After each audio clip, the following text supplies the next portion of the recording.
Fique sempre na reforma. Uma das coisas que eu e a maior parte de vocês detestam é uma reforma na casa. Mas o convite é para você ficar sempre na reforma, mas não na sua casa, graças a Deus por isso. No ano passado, em outubro, celebrou-se o que foi designado como os 500 anos da reforma, naquilo que deu origem ao movimento protestante evangélico no mundo.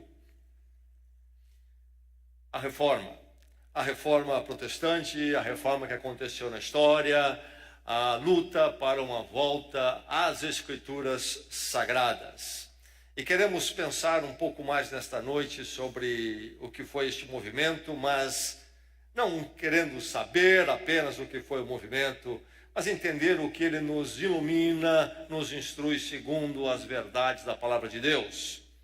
Quero ler alguns textos da palavra do Senhor neste momento, e a minha oração é que a palavra de Deus o encontre nesta noite onde você está e faça na sua vida, no seu coração, aquilo que Deus quer fazer. Então, que cada um de nós agora abra o seu coração, receba a palavra. Vou ler primeiramente em Efésios, a carta do apóstolo Paulo à igreja em Éfeso, no Novo Testamento, Efésios capítulo 2. Efésios capítulo 2. Palavra do Senhor, então, para cada um de nós aqui nesta noite. Ouçamos a palavra, vou ler do verso 8 até o verso 10, a palavra apostólica. E diz assim: pois vocês são salvos pela graça, por meio da fé. E isto não vem de vocês, é dom, é dádiva de Deus. Não por obras suas, não por obras, para que ninguém se glorie.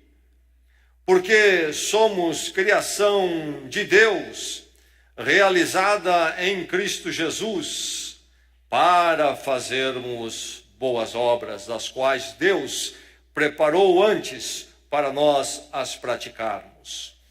Então, mais uma vez, o verso 8. Vocês são salvos pela graça, por meio da fé, por meio da fé. E isto não vem de vocês, é dom, é dádiva de Deus. E aí então a explicação, não por obras, não por aquilo que você possa fazer, não pelos seus méritos, não por obras, para que ninguém se glorie. Não há espaço para glória, exaltação humana, virtude humana nesta obra de salvação. Mas continua, e o verso 10 diz: porque somos criação de Deus realizada em Cristo Jesus, nova criatura em Cristo, depois de salvos, para fazermos as boas obras. Então, as obras se seguem após, são consequências, são resultados e não causa da salvação. Quero agora ir a Romanos. Antes de Efésios, para trás, o livro de Romanos, também carta do apóstolo Paulo. Vou ler no capítulo 1, versos 16 e 17. Romanos 1, 16 e 17. E este é o primeiro capítulo desta carta de Romanos, grande carta, grande tratado teológico no Novo Testamento. E nesses dois versos nós temos a tese do apóstolo a ser descorrida e defendida, explicada no resto todo desta carta. Romanos 1, 16, 17 diz assim: não me envergonho do Evangelho, porque é o poder de Deus para a salvação de todo aquele que crê. Primeiro do judeu, depois do grego. Porque no Evangelho é revelada a justiça de Deus, uma justiça que do princípio ao fim é pela fé. Como está escrito, o justo viverá pela fé. O evangelho do qual não se envergonha, então, que é tanto para o judeu, aquele que é o povo de Deus, recebeu o Velho Testamento, a revelação de Deus, como para o grego, aquele que não era judeu. Para os dois, este evangelho é o poder de Deus, não o poder humano. Um poder de Deus que salva, que traz o homem de volta a Deus e a vida eterna. Mas é para todo aquele que crê, envolve a fé. E aí diz que a justiça, diz o verso 17, a justiça de Deus, revelada no Evangelho em Cristo, é uma justiça que não vem daquilo que se pode cumprir. É uma justiça que é pela fé, do princípio ao fim, é pela fé. E aí ele cita o texto de Abacuque que diz, o justo viverá pela fé. E ainda em Romanos, capítulo 3, mais à frente um pouco, capítulo 3, versos 21 e 23. Começando lá no texto que acabamos de ler, do capítulo 1, depois de afirmar aquela tese, ele começa a discorrer sobre a condição do ser humano diante de Deus. E ele demonstra como todos são culpados, estão aquém da santidade de Deus. E aí ele conclui essa primeira parte do livro com a seguinte conclusão: mas agora se manifestou uma justiça que provém de Deus, independente da lei, da qual testemunham a lei e os profetas, o Velho Testamento. Justiça de Deus, mediante a fé em Jesus Cristo, para todos os que creem. Não há distinção, pois todos pecaram e estão destituídos da glória de Deus, sendo justificado gratuitamente por sua graça, por meio da redenção que há em Cristo Jesus. Verso 22, justiça de Deus, mediante a fé em Jesus Cristo, para todos os que creem. Até aí. De 1545 a 1563, aconteceu um concílio da Igreja Católica Romana. Alguns anos, cerca de 8 anos, reunido a liderança da Igreja Católica Romana. Por que esse concílio trabalhoso e longo? Este concílio aconteceu em Trento, por isso é conhecido como Concílio de Trento. Por quê? Porque havia surgido na Europa o movimento da Reforma. E se espalhava de forma rápida por diversos países. E diante do movimento da Reforma, a Igreja Católica convoca esse concílio para tratar dessa questão, desse desafio que a Igreja Católica Romana enfrentava. Quando agora, não havendo o entendimento dos reformadores com o Papa, quanto à doutrina da salvação, há um rompimento, surgindo a Igreja Evangélica, a Igreja Protestante, e então o Concílio de Trento é convocado para tratar disto. E aí, concluído o concílio, saíram as diversas conclusões, os chamados cânones. Quero ler para você 2 deles, parte deles. Cânone 9 do concílio estabeleceu o seguinte: se alguém diz que o pecador é justificado só pela fé, seja anátema. Isto é, a igreja diz, se alguém crer assim, está amaldiçoado diante de Deus, diante da igreja. Se alguém diz que o pecador é justificado só pela fé, seja anátema. O cânone 12, se alguém diz que a fé justificadora nada mais é que confiança na misericórdia divina, que redime os pecados por causa de Cristo, seja anátema. Seja anátema. Enfim, a Reforma levantou a bandeira baseada nas Escrituras com relação a como o ser humano se encontra com Deus, se acerta com Deus. A Igreja Católica reagiu porque o que levantaram, o que apontaram, o que entendiam nas Escrituras não estava conforme ela cria. E aí ela fecha o assunto neste concílio e coloca essas posições históricas, dogmáticas, doutrinárias sobre a posição católica romana que perdura até hoje.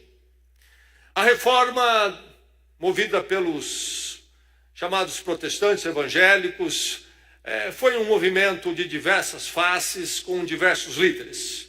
Martinho Lutero é sempre lembrado quando se fala em reforma, e um ato dele muito marcante é considerado como a data-chave para a reforma, 31 de outubro de 1517, quando ele reage à venda da indulgência, praticamente então a venda do perdão para as pessoas através do dinheiro.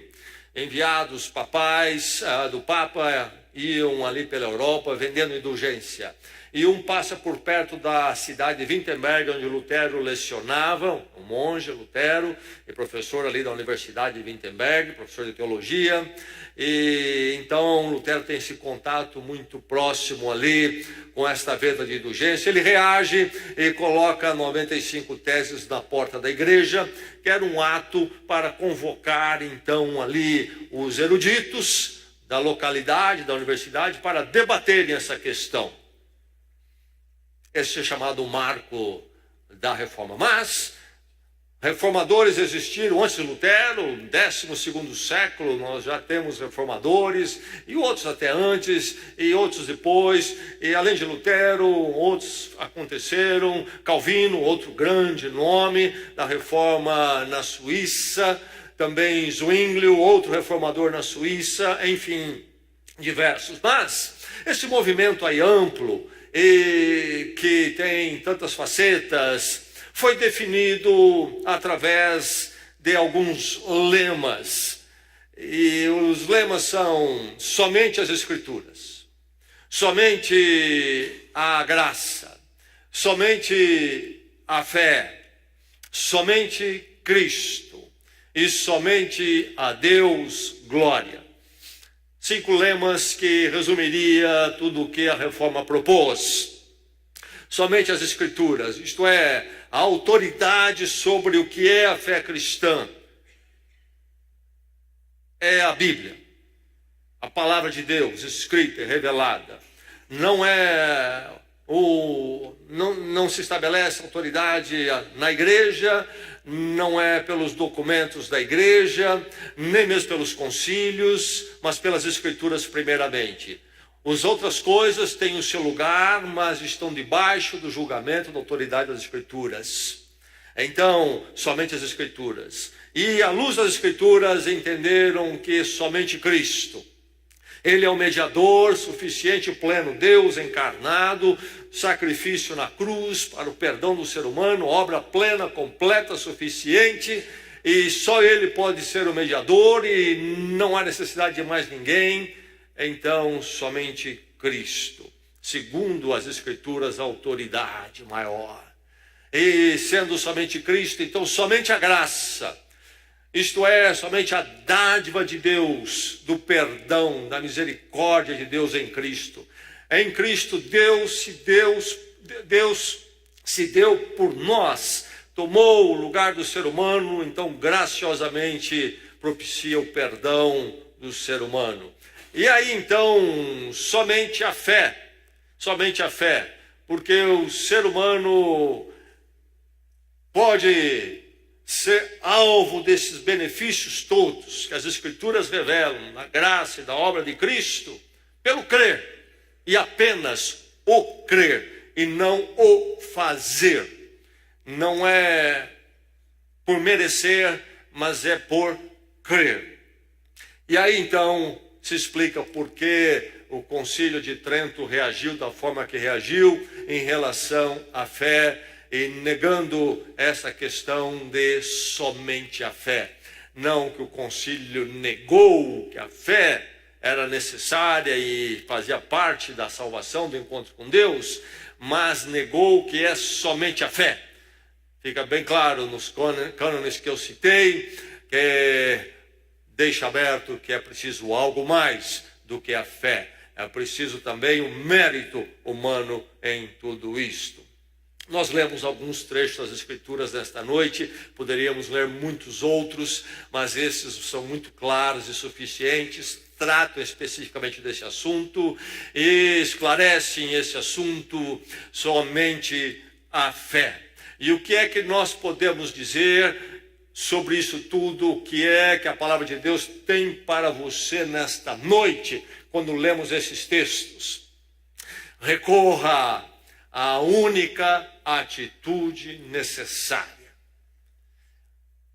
Não recorra a nada mais, porque não é necessário e também não é o caso, em nada ajuda.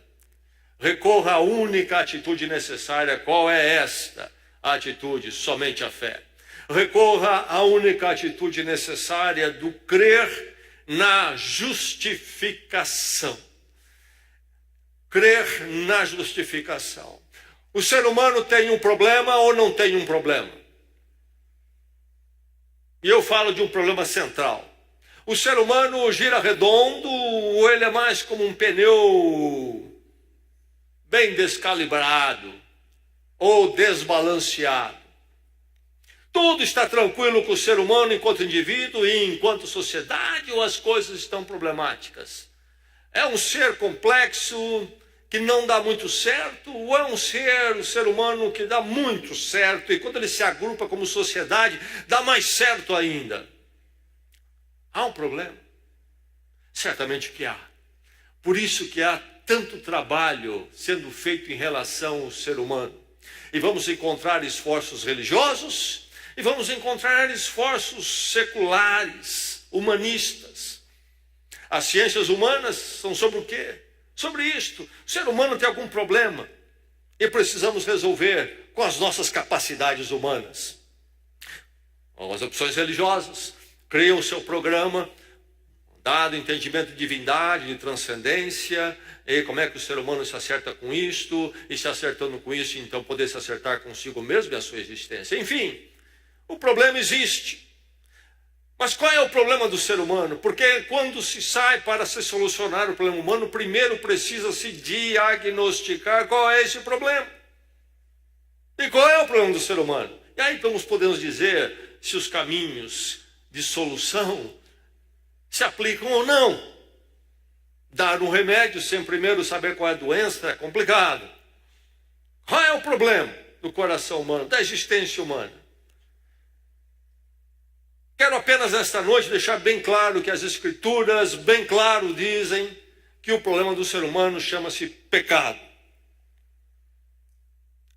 As propostas de solução para o ser humano, na orientação humanista, nega essa questão de pecado, oferece soluções que não têm nada a ver com pecado, porque entende que o plano do ser humano é outro.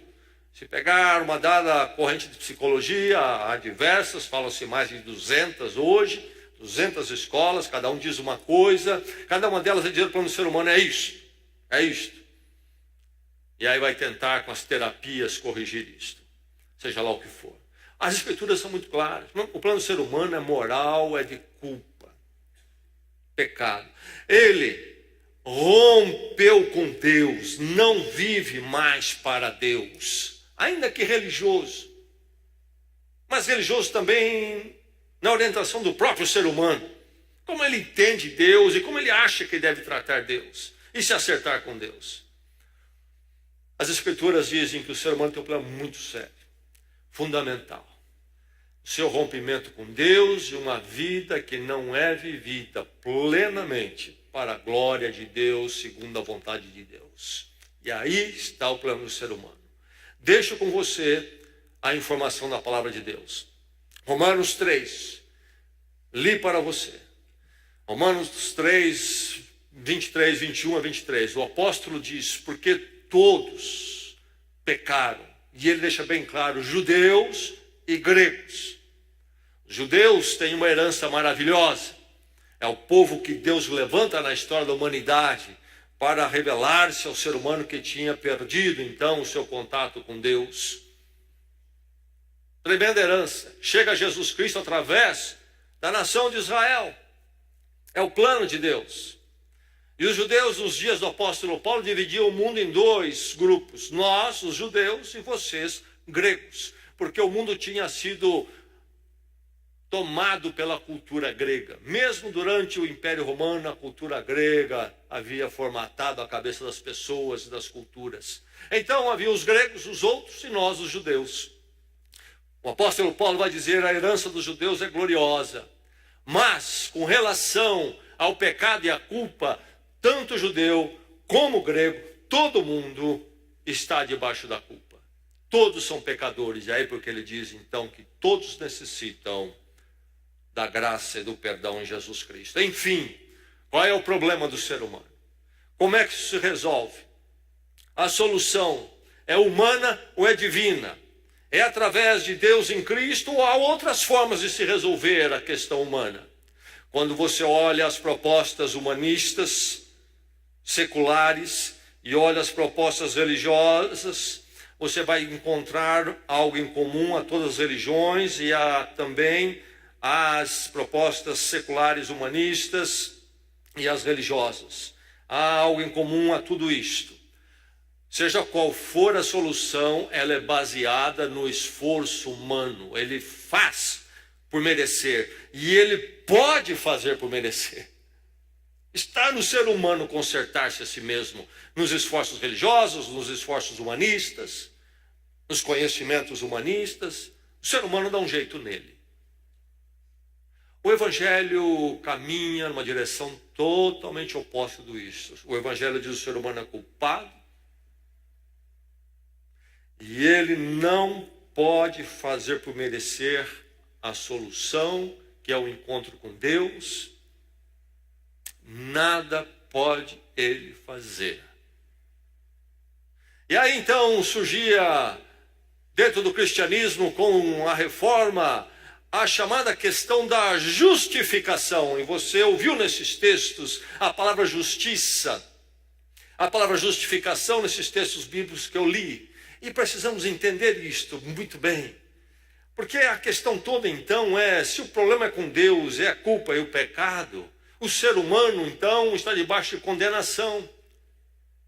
Pode ele se tornar justo?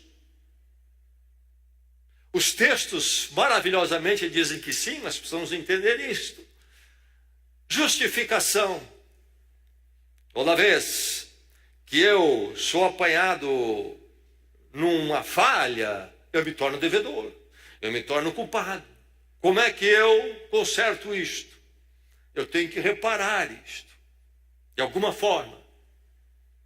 Se alguém romper a lei do país de uma certa gravidade, como é que ele vai se tornar justo novamente dentro da sociedade? Ele vai ter que cumprir uma pena. Quando ele cumprir, ele é justificado. Se você faltar no seu emprego, você é um empregado, então debaixo da CLT, você vai perder o seu dia. Você está devedor diante do empregador do contrato de trabalho. Você é devedor, vai pagar uma pena. Um dia de salário será tirado do seu holerite. A não ser que você seja justificado. Você traz um atestado médico. É por isso que eu ouvi falar que o posto de saúde na segunda-feira está cheio de gente. É difícil trabalhar na segunda-feira. Especialmente se o fim de semana for para Gandaia. Um atestadinho. Enfim. Ser justificado. Mas aí diz as Escrituras que o ser humano não pode se safar da justiça de Deus. Isto é, ele não pode nunca ser justificado por si mesmo. Então as propostas todas, humanistas, religiosas, a parte do Evangelho, são infrutíferas. E quanto mais eu vivo, mais eu vejo essa verdade. Quanto esforço será necessário para um ser humano se acertar? Quem pode se acertar? E aí então existe até as religiões que falam em reencarnação, porque uma vida não é suficiente. Vai ter que voltar quantas? Ninguém sabe. É infinito. Justificação, palavra-chave. Nos dias da Reforma, a versão de Bíblia que era usada na Europa era a versão chamada Septuaginta. Era então a Bíblia na língua latina, ou a língua do latim, traduzida lá no fim do quarto século para o quinto por Jerônimo. Traduziu do grego, do hebraico para o latim, que era a língua então do Império Romano. E a Igreja Católica, os pensadores usaram muito a Bíblia no latim. Agostinho, no quarto século, usou bastante a Bíblia no latim, ele não tinha conhecimento da língua grega. Mas Jerônimo cometeu alguns enganos na sua tradução para o latim, essa Bíblia que ficou séculos ali na cristandade, na Europa. E esses enganos vieram à tona, especialmente através de um homem chamado Erasmo, Erasmo de Roterdã. Escreveu a obra, por exemplo, Elogio à Loucura, um homem da Renascença, nos mesmos dias de Lutero. Aliás, ele e Lutero tiveram seus debates. E então, no movimento da Renascença, que era uma volta às origens, assim a Renascença se apresentava, as fontes, a volta, a fonte, ad fontes. Erasmo foi buscar o Novo Testamento no grego, os manuscritos, a língua em que foi escrito o Novo Testamento. E quando ele fez isto e preparou então esta versão grega do Novo Testamento, ele descobriu algumas falhas de Jerônimo. E quando aparecia nas Escrituras Sagradas o termo justificar, o verbo justificar, Jerônimo havia traduzido por fazer justo ou tornar justo, dando então a conotação de um esforço. E quando aparecia a palavra arrepender-se, ele traduzia por penitenciar, isto é algo que você faz, e não um quebrantamento do coração. Então, dominava a ideia, e permaneceu na Igreja Católica Romana a ideia de justificação como algo que eu tenho que fazer por merecer. A justificação, então, na visão que estava ali naqueles dias da Reforma e permanece na Igreja Católica até hoje, é a ideia da graça de Deus por infusão. Isto é, nós recebemos a graça de Deus e nós cremos, mas isto agora é apenas uma possibilitação de eu me tornar justo. Por isso, os cânones que nós lemos falam disto, que para se tornar justo não pode ser somente na fé, isto apenas na fé, na graça de Deus. Há de ter um mérito humano nisto. E como é que funciona isso no catolicismo? Há todos os esforços e sacramentos que precisam ser buscados e cumpridos. Mas o ser humano é sempre devedor, e ele morre em dívida. Qual é a solução? Bem, a graça está ali nele, ele vai ter que fazer por merecer, mas ele morreu. Então existe o lugar, a providência na teologia católica romana do purgatório. Purgar. Aquilo que você não purgou aqui, não compensou, você vai compensar lá em grande sofrimento para ser justificado. E aí então a grande descoberta das Escrituras, através do Novo Testamento de Erasmo e dos então os reformadores, que a palavra justificar não é alguma infusão de Deus em nós, que apenas nos possibilita a nos tornar justos e merecermos então a presença de Deus, a vida eterna. Não. Justificação no Novo Testamento é declarar justo, não tornar-se justo. Declarar justo não é uma infusão, mas algo forense. Quando então se bate o martelo e a sentença é dada, mas aqui a sentença de absolvido, perdoado, justificado, nada mais deve, ainda que pecadores. Nós lemos em Efésios, capítulo 2, versos 8 a 10, As obras são importantes, mas elas para as boas obras. Sim, nós não somos salvos pelas boas obras, diz lá o verso 8, não por obras para que ninguém se glorie, não por méritos humanos, mas uma vez salvos, aí sim, então nós vamos estar sendo trabalhado por Deus, vamos viver diferente, já sermos diferentes, isso chama-se santificação, um processo em nossa vida. Mas a justificação é por imputação. Cristo pagou a pena e isto Deus imputa a nós. E então perdoados, justificados de uma vez por todas, glória a Deus por isto. Como é que então isso tudo chega à vida de alguém? Quando eu entendo a minha situação, o problema é pecado.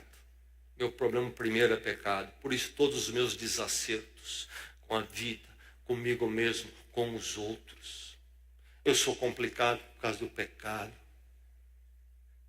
O romper com Deus no ser humano conturbou tudo.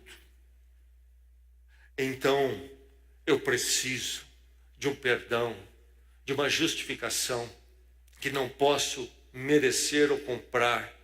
Precisa ser uma dádiva, uma graça, uma misericórdia de Deus. E eu creio que Deus fez isso em Cristo e a morte dele é suficiente para cobrir todo o pecado do ser humano, inclusive os meus. E com humildade eu reconheço isto e recebo minha vida. Esta é a justificação pelo crer. Pelo crer. Esse clamor do pecador pelo favor imerecido, perdão imerecido.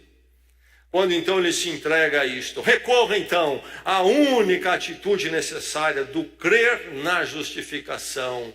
E recorra à atitude necessária, a única, do crer que é instrumental. Temos que tomar cuidado com os equívocos. Fé é apenas instrumental, a fé não salva. Há muito entendimento errado sobre fé e nas grandes pregações e muitas pregações aí, na mídia em especial, há um entendimento de fé que nada tem de reformado, evangélico e bíblico, se parece mais com o entendimento católico romano. Fé é apenas instrumental, a fé em si não salva. Se fosse uma salvação pela fé, então seria meritória. Eu tenho fé, então eu mereço a salvação. Não é isto. E nem é fé na fé. Há muita fé na fé. Aliás, as pessoas vivem porque têm fé na fé. Ninguém sairia de casa de manhã se não cresce que iria voltar. Se a pessoa crê de todo o coração, vou sair de casa hoje para trabalhar e vou ser atropelado e morrer, não sairia de casa. Ele sai porque ele crê que vai voltar. Então essa questão de fé é uma questão comum a todo ser humano. Ninguém existe sem fé. Mas lamentavelmente e absurdamente é uma fé na fé. Eu creio, por isso eu vou porque eu creio. Fica redundante a coisa sem embasamento. É diferente de eu dizer, crendo na graça de Deus, eu saio para viver.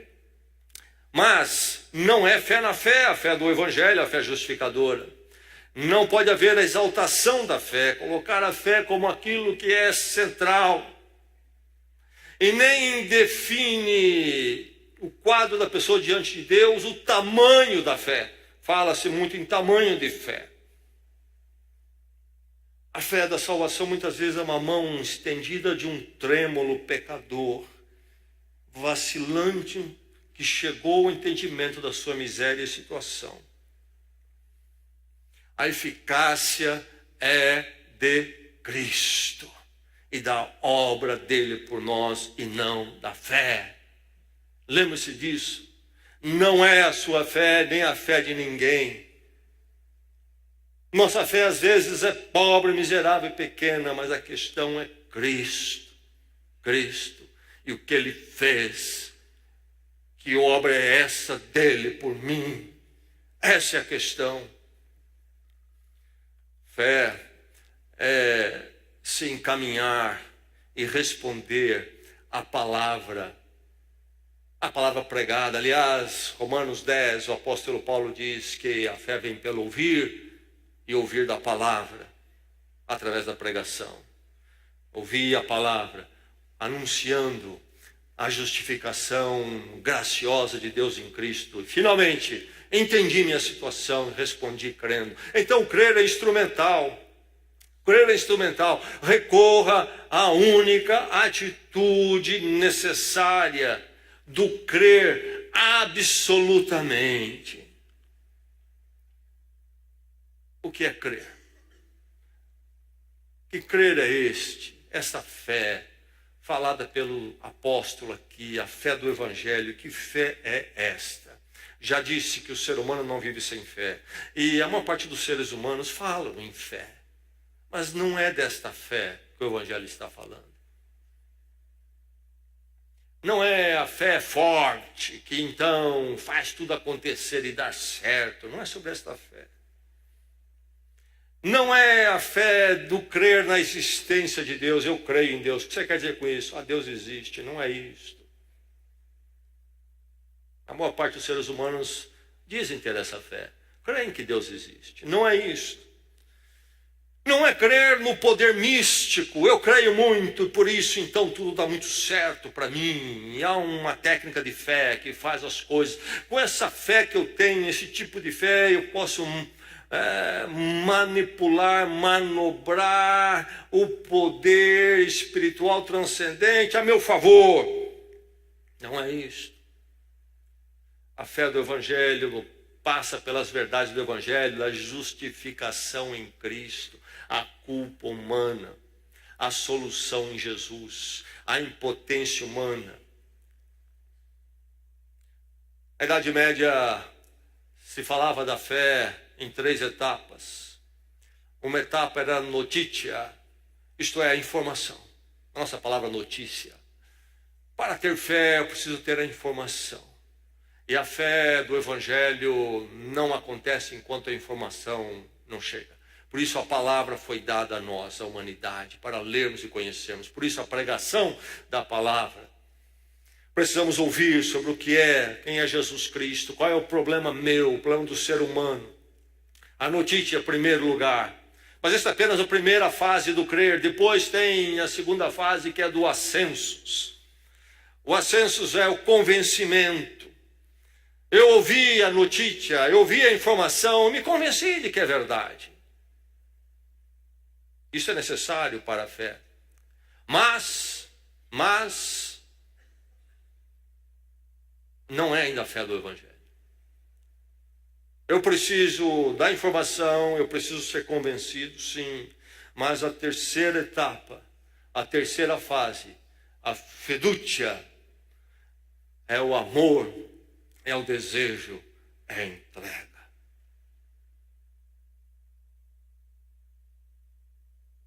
Uma coisa é eu receber a notícia de que eu estou com um problema cardíaco sério. E também, depois do médico me explicar, eu ficar convencido de que eu preciso de uma cirurgia.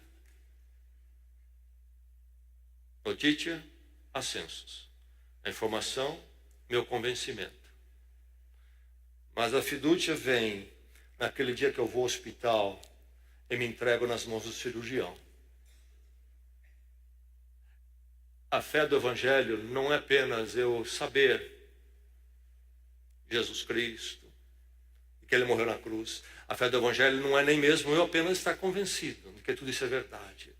A fé do Evangelho, a fidúcia, é quando chega a este ponto, quando eu entendo que não há outro caminho para mim, outra opção, e eu me vejo como um desesperado, culpado, devedor, diante da justiça eterna de Deus. Vejo a minha miséria, meus desacertos.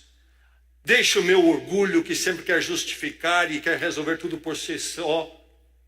E caio por terra e digo: ó Deus, aqui estou eu. Se não for a tua graça, não há outra solução para mim. Minha vida está nas tuas mãos em Cristo. Recorra à única atitude necessária do crer absolutamente. Que está. Cristo morreu a minha morte, morri com Ele. E se não for isso, não há mais nada para mim. E eu preciso disso desesperadamente. Preciso já. Essa é a fé do crer absoluto, a fé do Evangelho. Recorra, então, a esta única atitude necessária. Recorra a essa atitude do crer impossível. Isto mesmo, do crer impossível. O Evangelho é anunciado. E as pessoas não creem, outros creem, porque, sabe, o que acontece? Alguns são mais inteligentes, e eles ouvem, e eles fazem um somar, subtrair, e dizem, olha, é melhor crer, e creem. Creem em Cristo, me torno um cristão, porque eu sou mais inteligente. Nada pode estar mais longe da verdade. Há inteligentes que creem e há inteligentes que não creem. No mesmo nível. Ah, não, que alguns são mais sábios, eles fazem uma avaliação mais ponderada da vida, são pessoas que caminham com mais cuidado, mais prudência. Então, uns creem e outros não creem. Há sábios e prudentes que creem e há sábios e prudentes que não creem. A verdade é que o crer não depende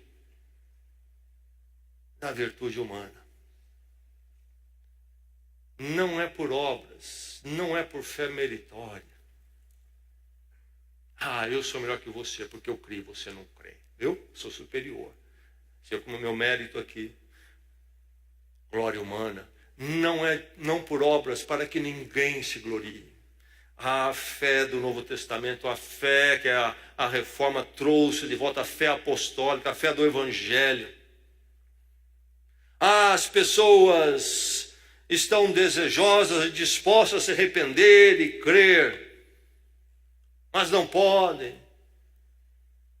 As pessoas não têm o livre-arbítrio. Tem. E o livre-arbítrio já foi selado. Já foi selado, sabe por quê?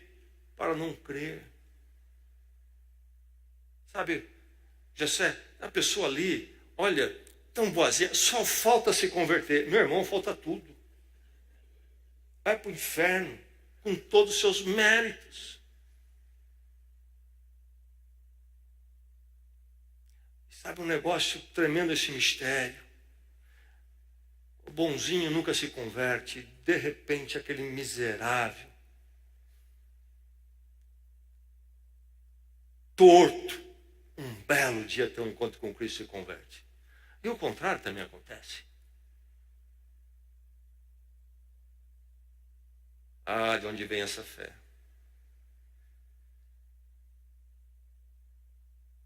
Pela graça sois salvos, por meio da fé. É isto, esse pacote, é dom, é dádiva de Deus.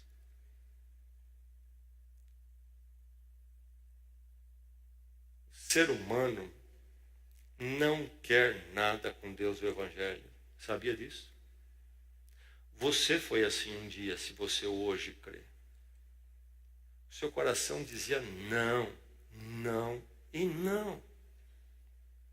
Deixa comigo, está resolvido. Eu sei, eu posso. Ah, eu creio, você não crê em Deus? Creio muito em Deus, mas deixa comigo. Essa fé que não tem nada a ver com a fé do Evangelho. Seus amigos não querem nada com o Evangelho. Podem até aplaudir, têm o ascensos, até estão convencidos que o que se abraçou é verdade. Mas ele, não para mim. Não aconteceu na vida deles o fidúcia quando um dia eles olharam para si mesmos e disseram, miserável pecador que sou eu, desacertado, eu tenho aqui até uma porção de coberturas e fachadas que as pessoas me acham ótima, mas na verdade lá dentro eu sei quem eu sei, Deus sabe, e eu preciso da misericórdia dele. As pessoas não querem.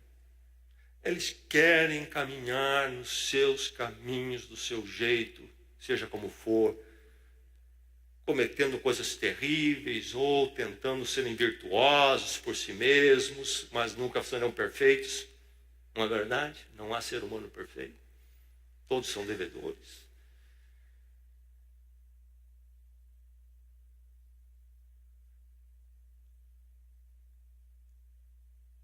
Somente a revelação de Deus pode resgatar um coração tão torto, tão rebelde de Deus. Eu preciso clamar, ó Deus, tem misericórdia de mim. Eu preciso crer. Não creio. Não cheguei ao Evangelho. Eu cheguei à Igreja Batista. Eu adentrei a Igreja Batista. O ascenso chegou. Eu achei interessante. Eu concordo. Mas não chegou a fidúcia. Eu passei nas entrevistas, mas não chegou ainda a fé. Fé quando eu disse, Deus, hoje eu vejo quem eu sou por dentro e por fora. Alguém condenado, errado. Deus, eu vejo o sacrifício de Cristo na cruz, eu vejo ali a minha morte, a minha situação. Eu vejo a minha necessidade, ó Deus, dos méritos de Cristo por mim na cruz, não dos meus méritos.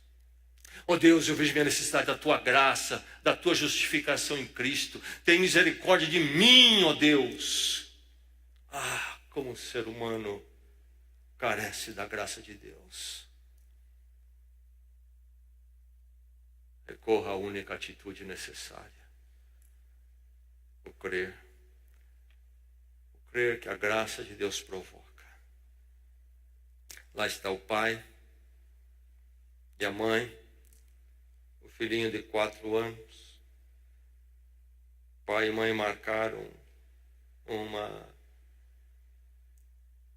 um passeio à chácara de uma outra família de amigos. Vão passar o dia lá. De manhã estão preparando algumas coisas e o garotinho está entretido com o último brinquedo que ganhou. Ganhou ontem. Novidade, acordou, agarrou o brinquedo, está brincando. Chega a hora de sair, o pai diz, vem Zezinho, vamos. O Zezinho continua com o brinquedo. O pai diz, Zezinho, vamos, está na hora. O Zezinho não larga o brinquedo.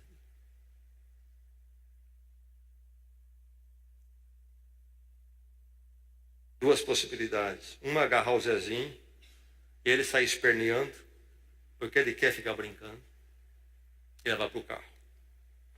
Mas o pai disse para ele, Zezinho, pela 4ª vez, vamos, nós vamos à chácara, onde o seu amiguinho Juninho está lá, lembra, tem a piscina lá.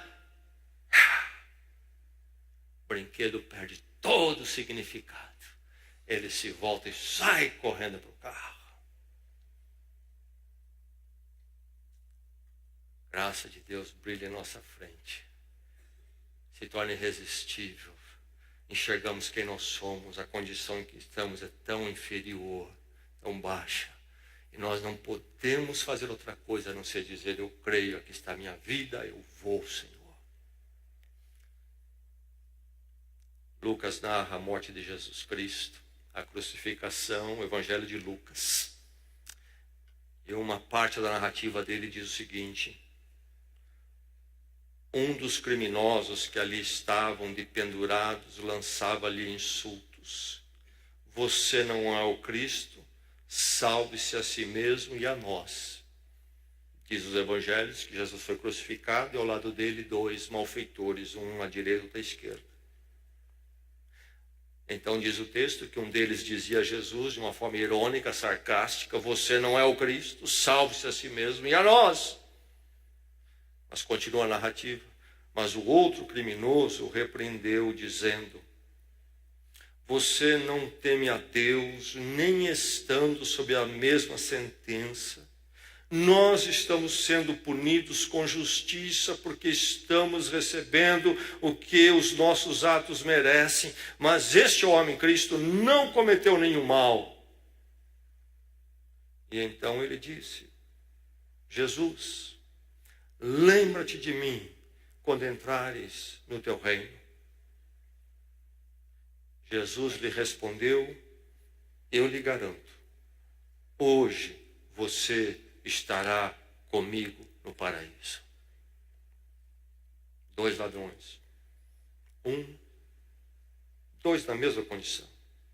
Um das costas e blasfema. O outro cai em si, vê quem é. Está na cruz, vai morrer dentro de pouco tempo. Não dá tempo de dar uma esmola. Não dá tempo nem de ir a uma igreja. Lembra-te de mim. Hoje estarás comigo no paraíso. Louvado seja Deus. Vamos orar.